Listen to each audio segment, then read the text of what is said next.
So ayan mga kadrama-rama, alam ko pong inaabangan nyo po no, yung next na mangyayari dito sa Lilith Matias. At alam naman po natin mga kadrama na ngayon kung paano nga po talaga nag-switch nga po itong si Patricia, na mula sa pagiging maldita ay naging mabait na nga po no, dito kina Lilith at saka dito kina Ramir. Talagang nagpapakita na talaga siya ng kabutihan dito sa kanila, pero yun ang hindi nila alam ay may malaking sikreto po or may malaking pasabog nga po talaga itong si Patricia na malalaman po talaga nila pagdating ng revelasyon dito sa Lilith Matias. At alam naman po natin mga kadrama na kinukuha nga po talaga or plano nga po talaga ni Patricia na kunin nga po talaga yung loob ni Ramir at saka ni Lilith. Ngayong nakuha na niya yung loob nila ay talagang magagawa na niya yung kanyang mga pinaplano, 'di ba?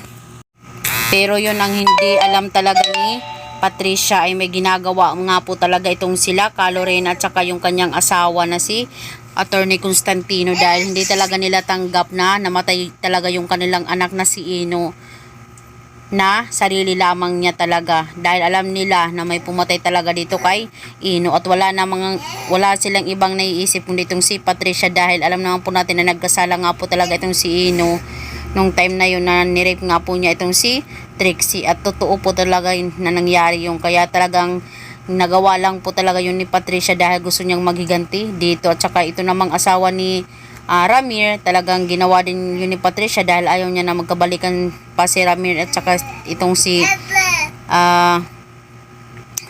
Meredith, dahil ito nga po itong si Lilith talaga yung nagbubuklod po talaga sa kanila. Kaya natakot nga po itong si Patricia, kaya ginawa niya ay talagang pinatumba na lang niya din talaga itong si Meredith, or siguro meron din siyang ibang rason bakit gusto niyang mawala na lang talaga itong si Meredith.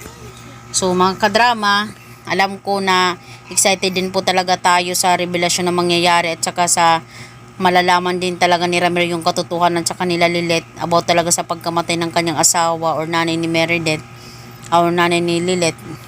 Hoping nga po talaga mga kadrama no, na malaman talaga nila as soon as possible bago pa talaga, kasi possible nga magpakasal itong si Ramir dito kay Patricia para mabuo yung kanilang pamilya, pero hindi po yun talaga mangyayari dahil may lalabas po talaga, may gagawin itong si Director para talaga hindi matuloy yung kanilang pinaplano nila Patricia. So yun lang po mga kadrama, maraming salamat again sa palagi niyong panonood ng aking video. Huwag niyo pong kalimutan na i-like, i-share, at i-subscribe yung aking channel. Bye! Abangan na lang po natin mga kadrama. Thank you so much for always watching.